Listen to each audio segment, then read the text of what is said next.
बिस्मिल्लाहिर्रहमानिर्रहीम। अस्सलाम वालेकुम माय यूट्यूब फैमिली, कैसे हैं आप सब लोग। उम्मीद करती हूँ आप सब खैरियत से होंगे और ईद की बहुत मज़े की रेसिपीज़ आप मेरे साथ सीख रहे होंगे जो आप इस ईद पर बनाएंगे और अपनी फैमिली के साथ एंजॉय करेंगे।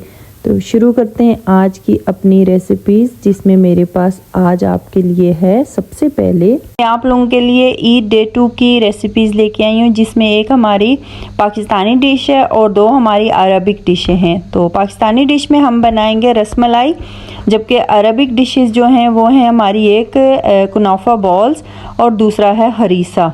तो चलें शुरू करते हैं अपनी आज की पहली डिश, जो है हमारी पाकिस्तानी डिश, और वो है रसमलाई।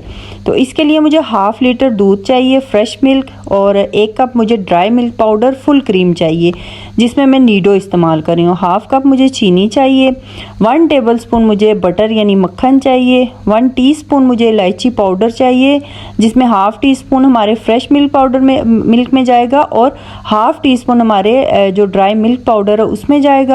1 टीस्पून मुझे मैदा चाहिए और 1/4 टीस्पून मुझे चाहिए बेकिंग सोडा यानी जो मीठा सोडा होता है। फिर 1 टीस्पून मुझे चाहिए यहाँ पे रोज़ वाटर यानी अर्के गुलाब। 1 अंडा मैंने फेंट लिया और उसकी हाफ़ क्वांटिटी जो है वो हमने अपने जो ड्राई मिल्क पाउडर है इसमें शामिल करनी है। अंडा हमेशा आपने फेंट के डालना है जब भी आप रसमलाई बनाएं, क्योंकि इससे आपकी रसमलाई का रिज़ल्ट बहुत अच्छा आएगा। तो यहाँ पे कढ़ाई ले लिया मैंने और उसमें हमने फ्रेश मिल्क डाल दिया है और फिर इसको हमने पकने के लिए छोड़ देना है तकरीबन 15 से 20 मिनट के लिए। और इसके अंदर मैंने हाफ़ टी स्पून इलायची पाउडर भी डाल दिया है और इसको मीडियम फ्लेम पे हमने पकाना है। तो जब तक हमारा दूध जो है वो पकता है, थोड़ा सा गाढ़ा होता है, हम यहाँ पे हमारी रसमलाई बॉल्स बना लेते हैं। तो जिसके लिए मैंने यहाँ पे ड्राई मिल्क पाउडर यानी फुल क्रीम मिल्क पाउडर आपने डालना है। बार बार मैं यही कह रही हूँ, अगर एवरीडे आपने इस्तेमाल किया तो वो आपकी बॉल्स फट जाएंगी। तो यहाँ पे मैं नीडो इस्तेमाल कर रही हूँ, 1 कप नीडो है और 1 टेबल स्पून मैंने इसमें बटर यानी मक्खन डाल दिया और फिर उसको अच्छे तरीके से मिक्स कर लिया है। मिक्सिंग आपने मक्खन और जो हमारा मिल्क पाउडर है इसकी अच्छे तरीके से कर लेनी है।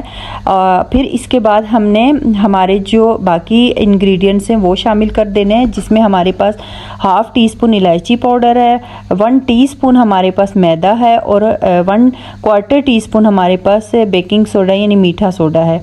ये सारी चीज़ें डालने के बाद अगेन हम लोग इसको अच्छे तरीके से मिक्स कर लेंगे। मिक्सिंग हमारी जितनी अच्छी होगी इतनी अच्छी हमारी जो रसमलाई की बॉल्स हैं वो बनेंगी।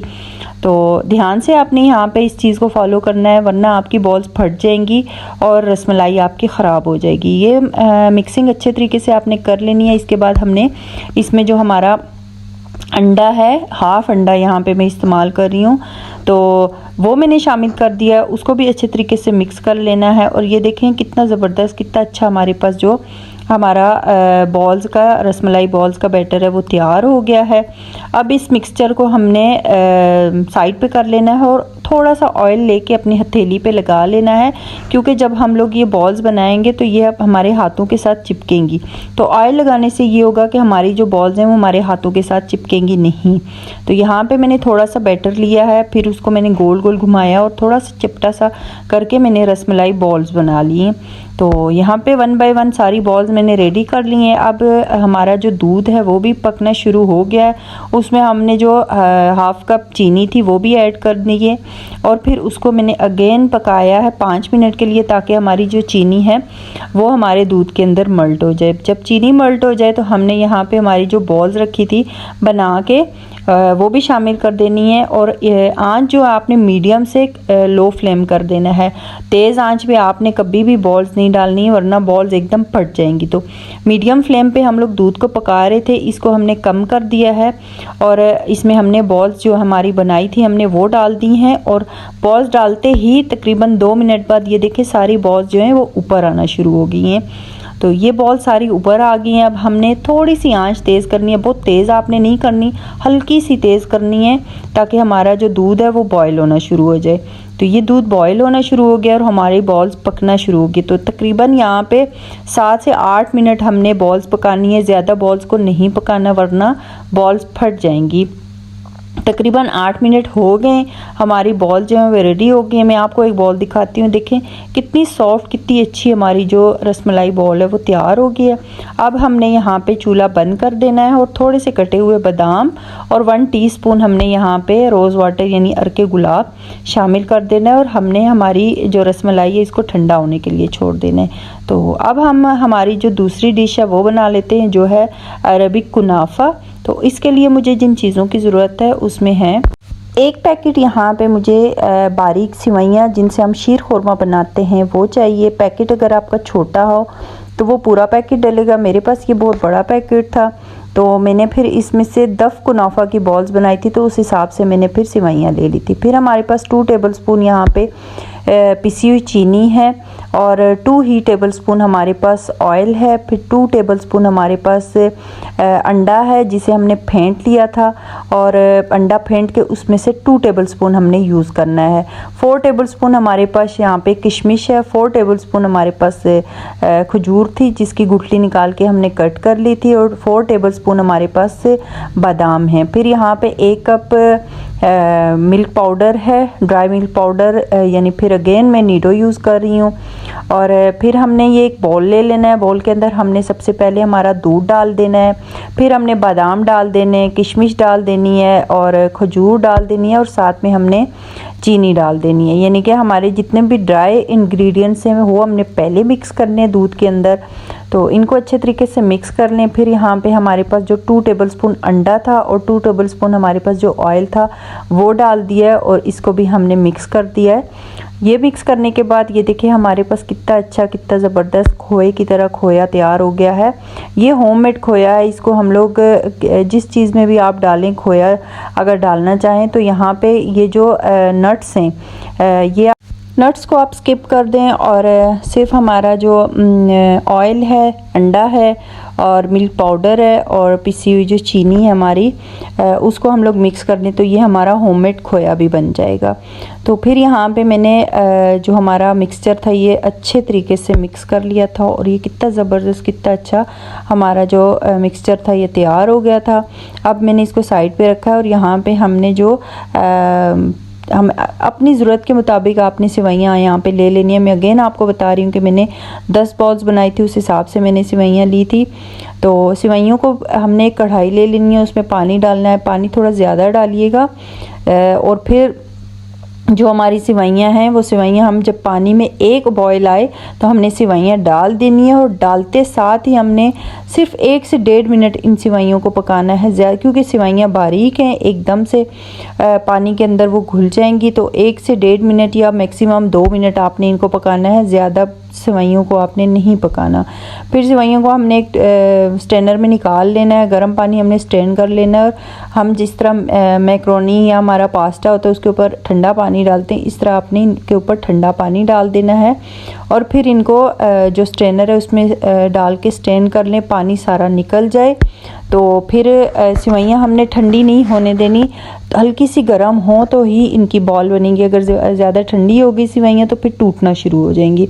फिर हमने एक कटोरी ले लेनी है, कोई भी किसी किस्म का आपने बोल ले लेना है, उसके अंदर हमने थोड़ा सा ऑयल लगा देना है। ऑयल लगाने के बाद हमने जो सिवैयों की थोड़ी सी क्वांटिटी है वो हमने इस जो हमारी छोटी सी कटोरी है इसके अंदर रख देनी है और फिर हमारा जो हमने खोया तैयार किया था तो हमने वो खोया इसके अंदर रख देना है और फिर हमने ऊपर से अगेन थोड़ी सी सिवैयाँ लेनी है और इस खोए के ऊपर रखनी है और इसको हल्के हाथ से प्रेस कर देना है। बहुत ज़्यादा प्रेस नहीं करना क्योंकि हमारी जो सिवैयाँ हैं वो गल गई हैं, तो अगर ज़्यादा हमने प्रेस किया तो वो आटा नुमा बन जाएंगी। तो ये हल्का सा इनको प्रेस करना है और फिर हमने साइड से जो हमारी फिंगर्स हैं वो डाल के हमारी जितनी भी सिवैयाँ हैं उनको हाथ की हथेली पे ले आना है और उसको गोल गोल घुमा लेना है। तो ये देखें कितनी अच्छी, कितनी प्यारी हमारी जो कुनाफा बॉल है वो तैयार हो गई है। फिर एक बेकिंग ट्रे आपने ले लेनी है और उसके नीचे थोड़ा सा ऑयल हमने ग्रीस कर लेना है और उसके ऊपर हमारी जो कुनाफा बॉल्स हैं वो रख देनी है, क्योंकि हमने यहाँ पे इनको बेक करना है तो उसके लिए जो हमारी ट्रे को ऑयलिंग करनी ज़रूरी है, वरना आपकी बॉल जो है वो बेस के साथ, जो बेकिंग ट्रे है इसकी बेस के साथ चिपक जाएंगी। तो यहाँ पे मैंने हमारी जो बॉल्स थी वो रखती हैं सारी। फिर यहाँ पे मैंने जो ओवन था उसको प्री हीट कर लिया था 10 मिनट के लिए, और 150 डिग्री पर 15 मिनट हमने ये जो हमारी कुनाफा बॉल्स हैं इनको बेक करना है। 12 मिनट मैंने जो हमारे नीचे वाले रॉड हैं वो ऑन किए हैं, और 3 मिनट के लिए फिर मैंने ऊपर वाले रॉड ऑन किए थे, ताकि हमारी जो कुनाफा बॉल्स हैं उन पे हल्का सा कलर आ जाए। फिर यहाँ पे हमने कुनाफा बॉल की जो सिरप है वो तैयार कर लेना है। तो इसके लिए मैंने यहाँ पे 1/3 कप जो है मैंने चीनी ली है, और 1/4 कप मैंने यहाँ पे पानी लिया है। तो इसको मैंने अच्छे से पका लिया है। जब यहाँ इसमें बॉयल आना शुरू हो जाए तो यहाँ पे हाफ जो लेमन है, यानी 2 से 3 ड्रॉप्स हमने लेमन जूस के ऐड करने हैं। इससे हमारा जो सिरप है उसमें क्रिस्टल्स नहीं बनेंगे, यानी वो जमेगा नहीं। तो यहाँ पे शुगर सिरप भी तैयार कर लिया, और हमारी जो कुनाफा बॉल्स हैं वो भी रेडी हो गई हैं। ये देखें माशाल्लाह माशाल्लाह, मुबारक फी, हमारी कुनाफा बॉल्स कितनी अच्छी कितनी प्यारी लग रही हैं। तो यहाँ पे फिर मैंने जो शुगर सिरप था उसके अंदर थोड़ा सा इलायची पाउडर, एक पिंच आप डाल लें इलायची पाउडर, इससे टेस्ट बहुत अच्छा आएगा, वो डाल दिया, उसको मिक्स कर लिया। फिर हमने ये जो शुगर सिरप था, हमारी जो कुनाफा बॉल्स थी इनके ऊपर हमने शुगर सिरप हमने ठंडा कर लेना है, ज़्यादा ठंडा नहीं हो, नीम सा ठंडा हो, और जो हमारी कुनाफा बॉल्स हैं वो गरम गरम ही हो, तो उनके ऊपर आपने ये सिरम जो है वो डाल देना है। तो यहाँ पे हमने सारी जो हमारी कुनाफा बॉल्स थी उनके ऊपर हमने हमारा जो शुगर सिरप था वो डाल दिया है, और यहाँ पे हमारी जो कुनाफा बॉल्स थी वो रेडी हो गई हैं। तो कितनी खूबसूरत कितनी प्यारी ये लग रही हैं, देखने में भी बहुत खूबसूरत है, लेकिन टेस्ट भी इनका बहुत अच्छा था। तो आप भी लाजमी ट्राई कीजिएगा, और फिर कमेंट बॉक्स में आके कमेंट्स करके बताइएगा कि आपकी कुनाफा बॉल्स कैसी बनी है और इनका टेस्ट आपको कैसे लगा है। तो यहाँ पे हमने फिर हमारी जो थर्ड डिश है हरीसा वो रेडी कर लेना है। तो उसके लिए मैंने यहाँ पे 1/2 kg गेहूँ यानी गंदम ले लिए। गेहूँ और गंदम में कोई फ़र्क नहीं है, कुछ लोग यहाँ पे कंफ्यूज हो जाते हैं कि गेहूँ लेना चाहिए या गंदम। तो गेहूँ और गंदम में कोई फ़र्क नहीं है। गेहूँ बरे सगीर की एक कदीम तरीन ज़ुबान थी संस्कृत, तो उस ज़ुबान में गंदम को गेहूँ कहा जाता था। तो गेहूँ वर्ड जो है वो वहाँ से निकला था, जबकि आजकल के ज़माने में गेहूँ को हम लोग गंदम कहते हैं। तो यहाँ पे गंदम जो है मैंने 1/2 kg गंदम ले लिया, उसको अच्छे तरीके से वॉश कर लिया है, और फिर इसको मैंने एक बाउल में पानी डाल के ओवरनाइट के लिए छोड़ दिया था, ताकि हमारी जो गंदम है वो फूल जाए। फिर यहाँ पे 1/2 kg गंदम थी, तो 1/2 kg मैंने यहाँ पे गोश्त का इस्तेमाल करना है। तो गोश्त मैंने धो के तो डाल दिया था कुकर में, ताकि वो बॉयल हो जाए। फिर यहाँ पे हमारे पास बाकी जो इंग्रेडिएंट्स है, क्योंकि ये अरबिक डिश है इसमें बहुत थोड़ी सी चीज़ें डलती हैं। अरबी जो लोग हैं वो मसालेदार चीज़ें जो कम खाते हैं, तो वो सिर्फ इसमें नमक और काली मिर्च डाल के इसको गोश्त के साथ बॉयल कर लेते हैं, जबकि हम लोग पाकिस्तानी हैं या इंडियन हैं, हम लोग स्पाइसी इस्तेमाल करते हैं। तो यहाँ पे मैंने अदरक, लहसुन और हरी मिर्च को मैंने चॉप कर लिया था, और फिर स्पाइसेस में मेरे पास थी काली मिर्च, सुर्ख मिर्च, हल्दी और पिसा हुआ गरम मसाला, नमक, और फिर मैंने एक यहाँ पे चिकन क्यूब्स भी ले लिया था। तो यहाँ पे हमने गोश्त को पहले थोड़ा सा बॉईल कर लेना है तकरीबन 10 मिनट तक, ताकि उसके ऊपर जितनी भी मैल चल है वो निकल जाए। तो ये गंद तो नहीं होता, लेकिन जो हमारा गोश्त होता है कच्चा उसका ब्लड होता है। तो ये ब्लड जब हम लोग गोश्त बॉईल करते हैं तो ब्लड ऊपर आ जाते हैं, तो इसको निकालना ज़रूरी है। जब हमारा ब्लड निकल जाए, हमारे पास साफ़ सुथरा गोश्त आ जाए, तो फिर हमने इसमें हमारे जो स्पाइसेस हैं और इंग्रेडिएंट्स हैं और हमारी जो गेहूँ थी यानी गंदम, वो सारी चीज़ें हमने डाल देनी है, और फिर हमने इसको वेट लगा देना है। कुकर में ये बनेगा। अगर आपने, मुझे जल्दी थी मैंने कुकर में बनाया था, अगर आपके पास टाइम है तो आप इसको अगर मिट्टी की हांडी में बनाएं तो इसका टेस्ट बहुत अच्छा आएगा। मुझे यहाँ पे जल्दी थी, मैंने इसको वेट लगाना था, मैंने कुकर में डाल दिया और तकरीबन 1 घंटा मैंने पकाया। 1 घंटे बाद इसकी लुक कुछ ऐसी होगी। अब मैंने यहाँ पे चॉपर ले लिया था, और फिर हमने इसको रफली यहाँ पे चॉप करना है। बहुत ज़्यादा पेस्ट नहीं बना देना आपने, जैसे हमारी हलीम होती है वैसा आपने बिल्कुल इसको नहीं बनाना। तो यहाँ पे हमने इसको रफली सा जो चॉप किया है, तो ये देखें इसकी लुक आपके सामने है। तकरीबन मैंने यहाँ पे इसको 2 मिनट के लिए चॉप किया है, ब्लेंड किया है। तो ये ऐसा इसकी जो लुक है वो ऐसी है। ये फिर यहाँ पे कढ़ाई में मैंने देसी घी ले लिया है। यहाँ पे वैसे देसी घी नहीं डलता है, यहाँ पे ऑलिव ऑयल डलता है, लेकिन मैंने देसी घी डाला है क्योंकि हम लोग देसी लोग हैं, हम लोग, हमें तो देसी तड़का चाहिए। यहाँ पे मैंने इसको डाल दिया और 2 मिनट के लिए पका लिया, तो हमारा हरीसा रेडी है।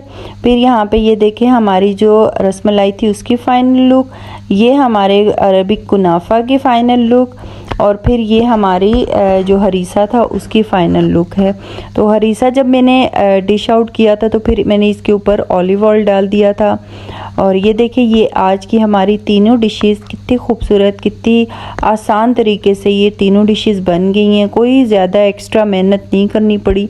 तो लाजमी आप ये डिशेस ट्राई कीजिएगा। उम्मीद करती हूँ आज की रेसिपीज़ आपको पसंद आई होंगी। मेरे चैनल को लाइक, सब्सक्राइब और शेयर कीजिएगा। दुआओं में याद रखिएगा। अल्लाह हाफिज़।